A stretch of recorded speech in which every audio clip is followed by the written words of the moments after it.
Alright, so Cleric first. Hill Dwarf, it's great. You get Constitution, you get Wisdom, and you get Health. There's nothing bad. The Dark Vision's glitch right now, I believe, so ignore that. I'm not sure. I felt like I always had a disadvantage. Here you get Constitution Dexterity. Great. You get proficiency with heavy crossbow. I don't think I saw a single heavy crossbow this whole game, so not sure. And it's good. It's fine. It's a good one. I don't like playing dwarf because I don't like playing short characters. I don't know why, but and I don't like having the -1 move, so that's pretty annoying as well. But it's definitely good. You get proficiency with battle axes, hand axes, and warhammers. There are a lot of warhammers you can get, so you can get a better weapon.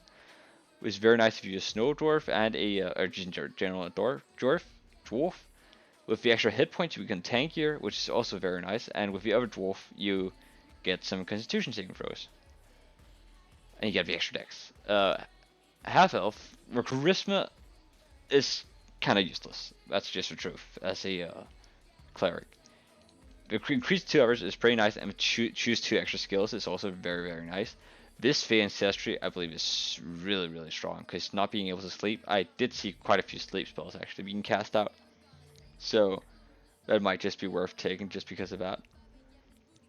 With the human as next one, I believe this is probably the best. This is, in my opinion, the best race to take. The +1 is really good, and choose 1 extra language is also really nice.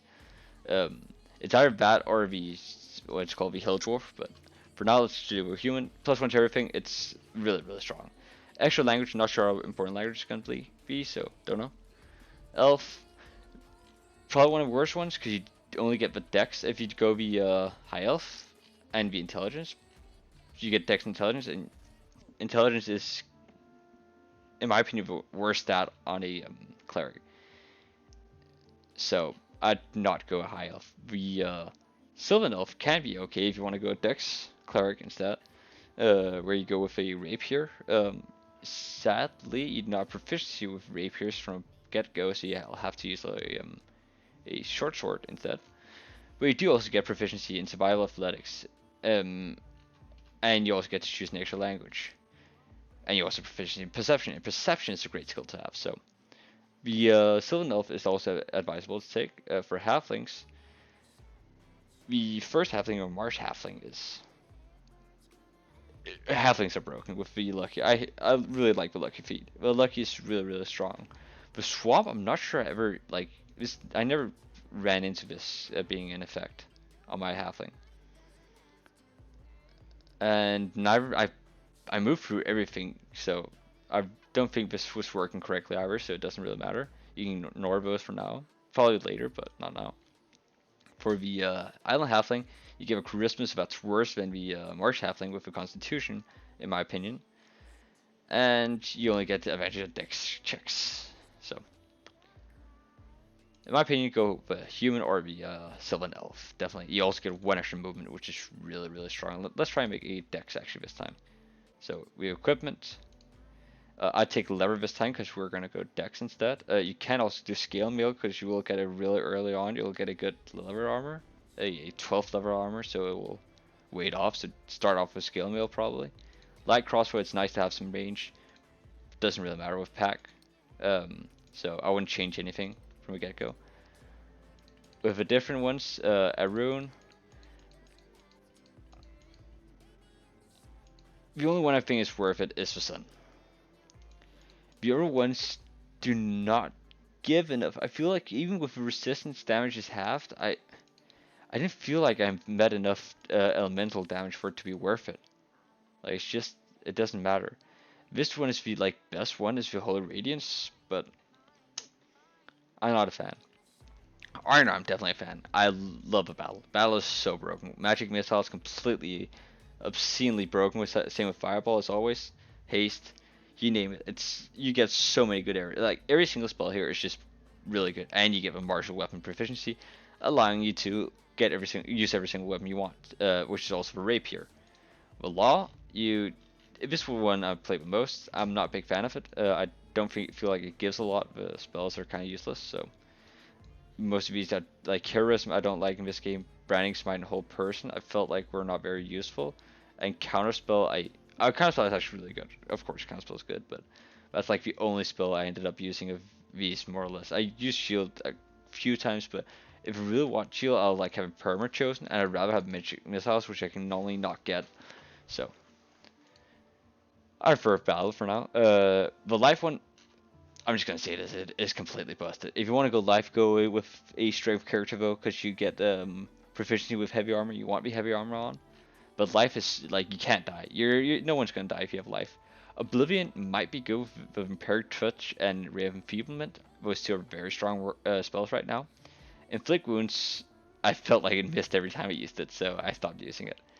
I might just be unlucky, but Chill Touch is really useless in my opinion, and Gatekeeper is also really useless because you might fall down, but not enough for this to be worth it. With Pakri, again, Law, I've already said my piece. I don't like it. With the Insight, I don't feel like it's going to be worth it either. The few traps I ran into, I was able to notice with my perception most of the time, so not really useful.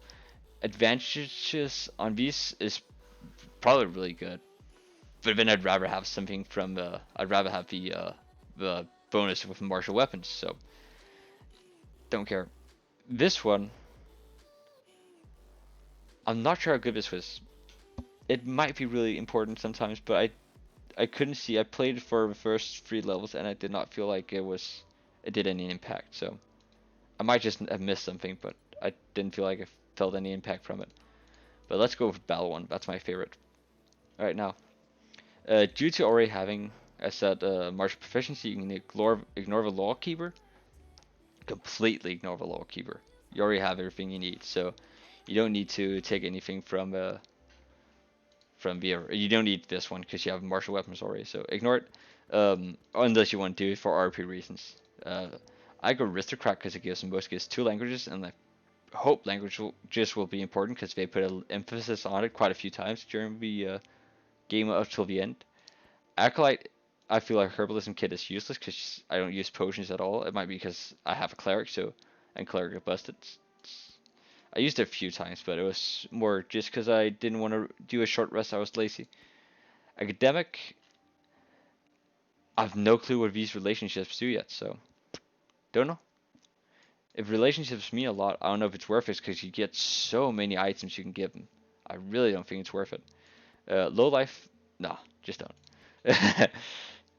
With philosophy, unless you're Dex, maybe Dex because you get thieves tools, but even then, like if it's 2 extra languages and all these proficiencies is just so much stronger. The philosopher, I don't believe it's worth it. It again, the herbalism kit, I don't like it. What? Oh, it's because we see the herbalism kit. With 2 languages again, I like it. Medicine, persuasion, I like both of those, but overall not worth it in my opinion. You already have medium armor proficiency, that's already going to be useless. Athletics, intimidation, fine skills, especially if you go strength, not if you go dex. Intimidation is fine. It's good to have. It's always nice to have intimidation. I prefer persuasion, but it depends on your playstyle. Choose only 1 language, so this is really useless if you're a cleric. A spy, again, only worth it if you're a dex cleric. Unless you're not, if you're not a dex cleric, don't go it. Again, and also with a poisonous kit, I did not feel like it was useful at all. I really did not. So I'm just gonna go aristocrat for now. These you can choose yourself what you want to do. It doesn't matter. Gonna go standard array just to make it fair. So for this one, I definitely go with the 16 there, 16, get 16 because I'm gonna go dex. I'm just gonna dumpster my 8 strength. I'm gonna get a rapier or dagger early and just replace it that way. Or use my bow for most of the start. To use the constitution bearer, that bearer, and that bearer. That's how I do my array. You can dumpster strength if you go a dex cleric. If you do not go a dex cleric and you're gonna go something like a let's say you go instead a life cleric. Let's do this real fast. Boop, boop, boop. Then I'd instead go something like. Oh, now currently we are a bad race for this because we get a +2 in dex. But if we were human, for example, I'd prefer to go something like. Boop, boop, boop. I go like that. I put this one here, that one there, and that one there. That's how I'd do it if I was a human, because then this one would be 16. Oh wait, I'd do it. Yeah. No, other way, like that. This one would be 16. You get 16 wisdom, 15 strength. You get 13. What's called the dex. with 13 Constitution. Maybe do them opposite just to get a +2 index. Get a 14 index. Actually, wait, what? Yeah, I like that. So you get 14 index here. You get 13 in Constitution, 8 intelligence. In my opinion, is the most useful stat for clerics, and then 10 in charisma. Next. Alright, so class skills and background. So you won't get any skills from your background, so you can already ignore that. Insight is just so strong. I always take insight. You already have a lot of things, so, but insight, it's a permanent take for my side. Additionally, I think we're forced to actually take. Oh yeah, oh you can take religion. I've, maybe insight religion is the way to go. I feel like I didn't meet a single medicine check this game. So I'd rather do insight religion in my opinion. And for this down here, languages always take like a language like Ultramarine. It's like Draconic, just take it. It's really good to have.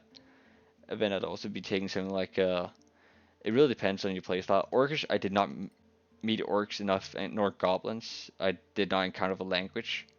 So I normally take something like Elvish maybe, Dwarvish. Terran might be really important.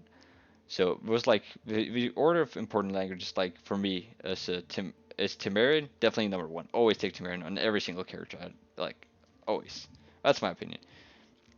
And it's like Elvish, Dwarvish, and Terran are the same. And then Giant Goblin Orc is like on the bottom. So that's how I'd like make the character. These you'll get all of them. Sacred, just start with Sacred Flame is really important because that's your only damage spell, and Light can also be really nice to have. Guidance, if you remember to use it, I forgot to use it every single time. So, but yeah, that's how I'd make a cleric. So